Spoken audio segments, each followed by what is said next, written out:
Okay. So, starting right off, we just want to talk about the idea that fat is inherently unhealthy and that fat is inherently associated with fatty foods. These are two false assumptions that have really dictated how fat people are treated in their everyday lives. So, the stereotypes of fat people being lazy and just shoveling cheeseburgers and all of those things are all built in the idea that fatness is inherently due to the way you treat your body, and that is not true. There are many studies. Is a body type. It can be It's a body inherited. type. It's largely inheritable. There are different studies placing the inheritance on different percentages, but one of the studies that I'm going to link below puts inheritance at 80%. So your body type, fatness, is inherently inheritable in many ways, and it is partially due to diet, but it's largely inheritable. It has really nothing to do with what people are eating for the most part. And then next, the idea that fat people are inherently unhealthy. This is also false. There are many different studies that show this. It's perfectly possible to be fat and be totally healthy and even athletic. Like, there are fat athletes running around, so I don't know how this idea is perpetuated, because there are fat athletes, like... Yeah, and this comes into play a lot when fat people won't be accepted on a team, not because they can't do the sport as well as anyone else, but just because they look fat, and the coach is like, hey, that person's fat. They can't run as fast as the other skinny person. Clearly they can't keep up, even though they're doing it right now. This is just a fluke. Yeah. Fluke. Yeah, so this idea that fat people are inherently unhealthy is completely false. And it also is the basis of a lot of the shit that fat people have to deal with. Like, people talking about how unhealthy they are under the pretense they're just looking out for their best interests. So, like, when fat people go to the store and they're about to buy something, people are like, well, are you sure you want to eat that? Maybe you should eat a salad. Yeah, we're just looking out for you. We don't want you to get hurt. It really has the assumption built into it that fat people have no self-control at all. They can't, like, they physically cannot say no to a cheeseburger. Like, the concern trolling needs to stop. And not to mention, a skinny person craves a cheeseburger, they don't think twice. Why should a fat person feel worried when they crave a cheeseburger? Yeah, and, like, let's go with the assumption that all the assumptions are true. That, like, fatness is inherently because of what you eat, and that fatness is inherently unhealthy. It still doesn't matter. It's still their body. Yep. Like, even if these things were true, which we discussed earlier they're not, even if they were true, it's still their body, and you still are only talking to them in this way because you think they're fat and that it's bad. You don't care about them. You're not looking out for their best interests. You just don't want this fatty to be in your presence. Like, let's be honest about this. Even if the assumptions were completely true, you still would have no right to talk to them in that way. Yeah, it's still their body. And you don't yell at every smoker that you see running around. Exactly. They're choosing to smoke, that might not be so great for them. Like, people make unhealthy choices all the time, so even if fatness was inherently unhealthy, it's still their body and their freaking right to eat whatever they want. Stop it! Stop it. So, all of those assumptions that fat people have made about them, those go into when they're making a doctor appointment, yeah, unfortunately. Usually the first thing people do when they get to the doctor's office is the doctor tells them to step on the scale. And if you weigh too much according to the body mass index or according to some other... Which is bullshit! Yeah. The body mass index is completely false. All it takes into account is weight. It doesn't take into account proportion at all. It doesn't take into account that muscles weigh more than fat, for instance. So, like, bodybuilders are, under the BMI, morbidly obese. The Rock is morbidly obese. Yeah. It's ridiculous. Like, fat weighs more than muscle. Really, the only thing that body mass index takes into account is, like, bones and organs. And according to them, everything else is fat. Yes. It's all fat, and that's not true. According to height.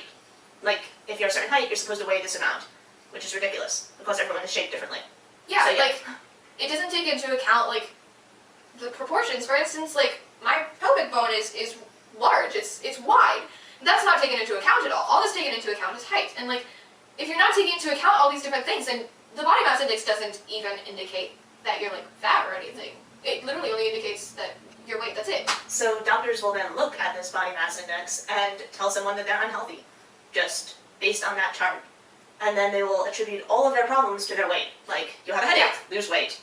Literally, this is what happens when fat people go to the doctor's office. Even issues that clearly cannot have anything to do with weight. For instance, like, if they have an injured leg, if they have a broken leg, like, well, they're like, oh, well, it wouldn't be as bad if you lost some weight. And, like, this leads to a lot of issues getting worse for fat people because they're not getting properly treated. If everything's being attributed to weight, then a lot of issues that have nothing to do with weight are going to get worse because they're not properly being diagnosed. They're being ignored because we shouldn't look into that any further. This just has to do with if you lose weight, it'll get better. Also built into it is that a lot of retesting happens when blood work comes clean. Like, oh, well, this says you don't have a cholesterol problem, but you're fat, so clearly that can't be right. So, like, they're retesting things in order to find something wrong because there has to be something wrong because this person is fat. And also, there are health insurances that will charge you more if you weigh more, because they think that, oh, you're unhealthy because you're fat and you're going to cost us more money. Yeah, all of these false assumptions that being fat is inherently unhealthy have some real life harsh consequences for fat people when they're dealing with medical treatment. It's a serious problem, and this is where we get into the more systemic forms of oppression. Like when one of the first things that is brought up with Sizeism is that, oh, well, they're not really oppressed. Yes. And the numbers would indicate differently, because seriously, there are some very nasty things that happen. There's an underground, like, euthanization sort of thing going on with this medical discrimination, because, like, there's some serious medical issues that go untreated, are misdiagnosed, and it all has to do with them being fat. Like, this is a form of oppression. Yeah. It's oppression. It's not like some one or two doctors that are biased. It's a systemic thing. It's a huge It problem. happens everywhere in hospitals And it is causing fat people to die. Like, this is a problem that needs to be addressed. So, let's talk about it. So the media. The media, when the media deals with fat people, it's always inherently completely fucked up in every way. Yeah, so fat people are either non-existent or their entire character is defined by being fat. Like, Yeah. look at fat characters that are shown, especially female fat characters, because if you're going to break the conventional attractiveness that is inherently, like, must be had in all female actresses, like, your entire character has to be defined like that. So, fat characters, especially female fat characters, have their entire character defined by being fat. And they can't just be the character, lots of times they have to also be the comic relief or something like that.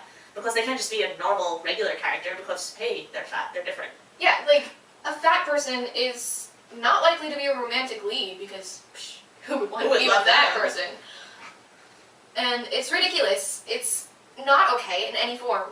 It's a real problem. And there's a lot of other things that happen. For instance, the diet industry relies entirely on telling fat people that they aren't worth anything unless they lose weight. It's an entire industry that is built upon tearing down self-confidence in order to get them to buy this diet shit. And the diet industry is not even only targeting fat people. They're targeting everyone.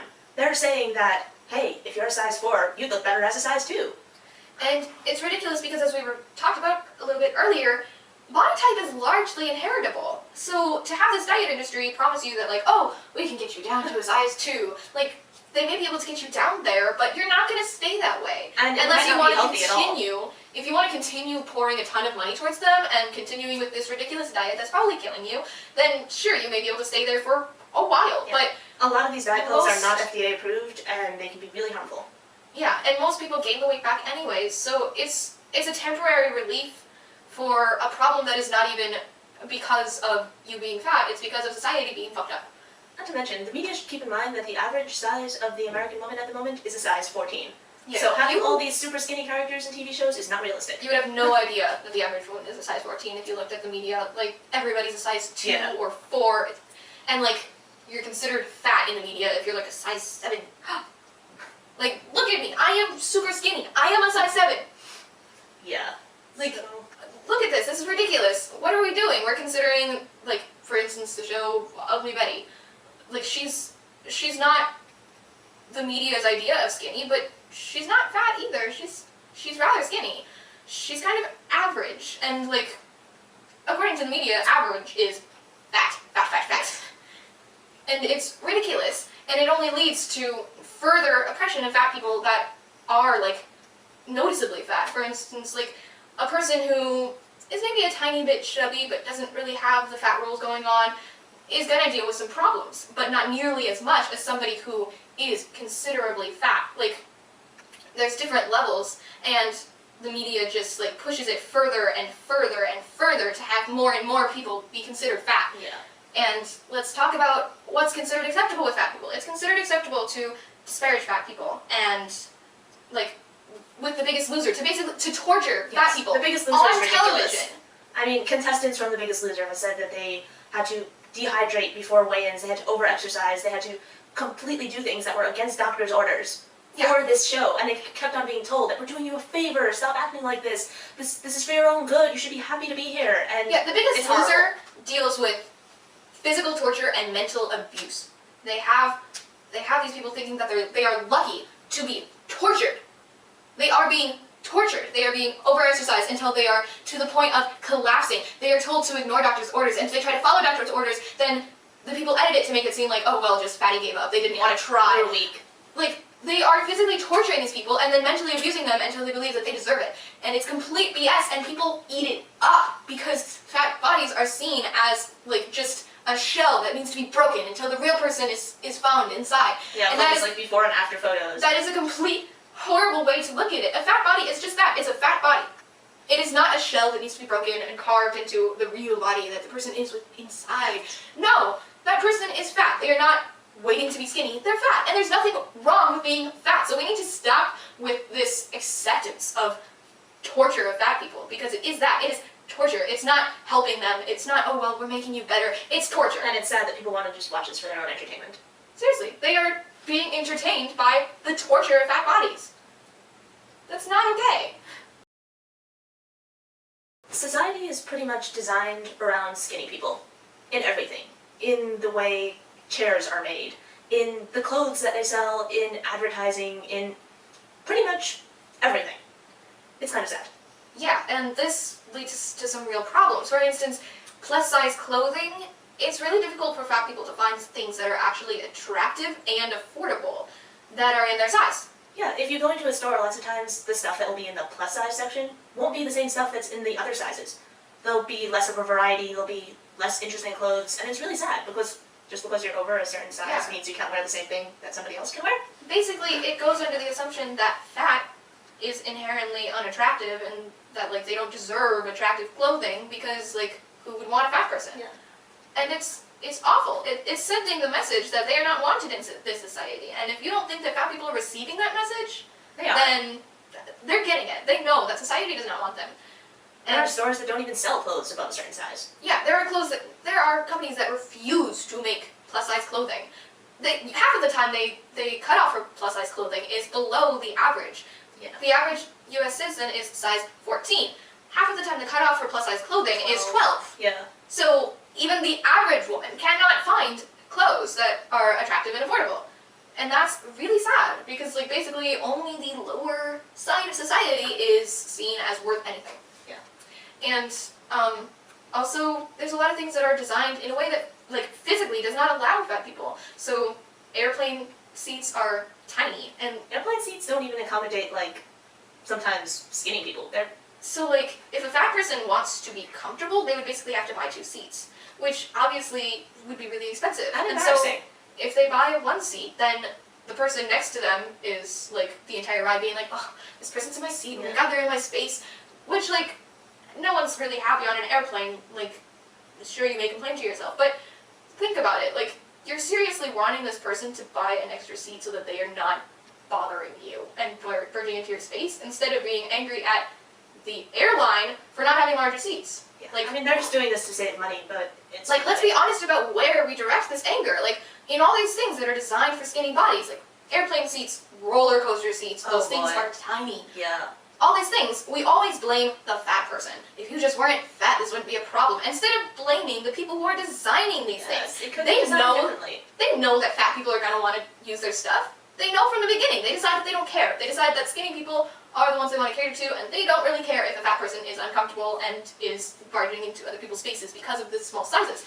So, like, fat people half the time can't ride roller coasters because roller coasters have these tiny seats that would make it basically impossible to properly strap them in to be safe.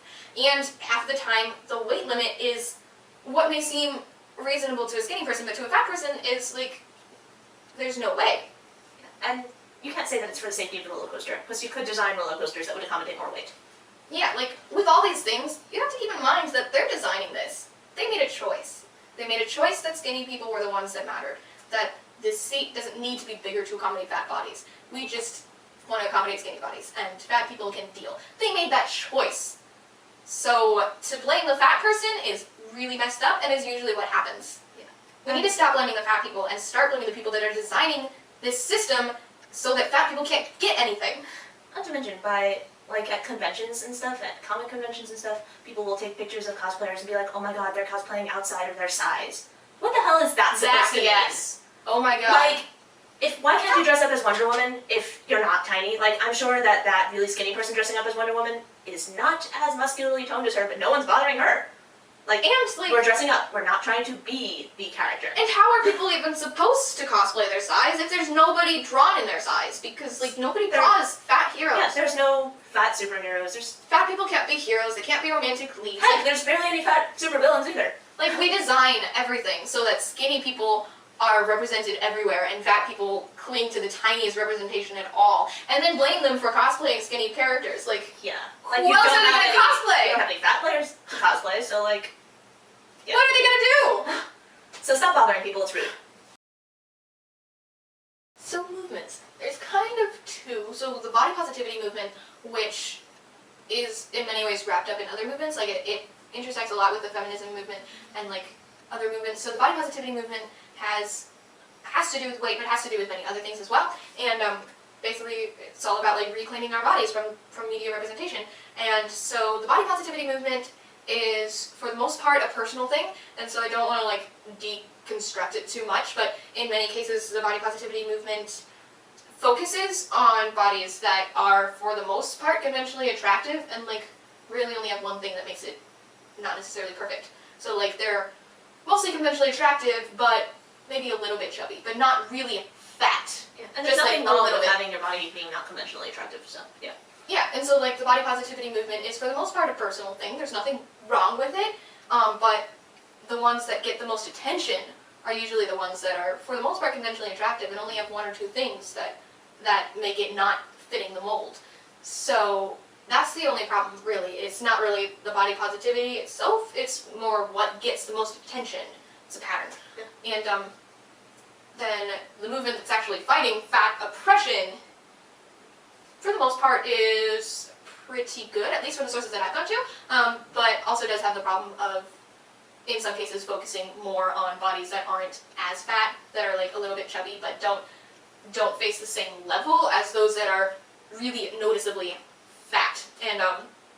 And so that happens from time to time, focusing on the bodies that are a little bit fat, but not really at the level where people are like, oh my god, you're clearly completely unhealthy, and more at the level where they're like, oh well, you can lose a little bit of weight. But that doesn't happen everywhere. The fat oppression fighting movement is, for the most part, good from where I've been, but I'm not an expert in it in any way. I go to a few good sources that I know are intersectional, so I don't seek out the sources that aren't. And so in the positive corner today, we want to highlight a photographer named Haley Morris Capiero, and her series specifically called Weight Watchers. She did a lecture at our school, and she is really awesome. She has these photos set up where she'll just be walking down the street, and someone will just be waiting with a camera, just waiting to take pictures. And she'll catch people like giving her strange looks because she's fat or mocking her, and it's really sad. It's clear that in some way they are disgruntled by her being in their space. Like they're like, what is this person doing here? And it's not. It makes it very clear that she's not 100% sure each time that the look she's receiving is because she's fat.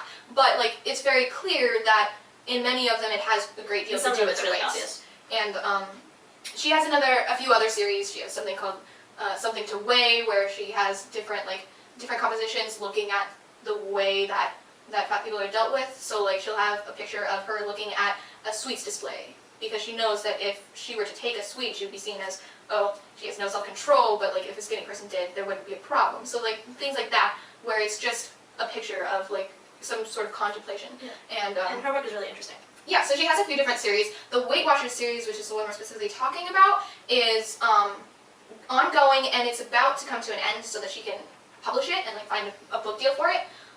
There's a few years worth of pictures. A lot of them are really interesting and like very profound. So check that out, and we'll see you next week. See ya.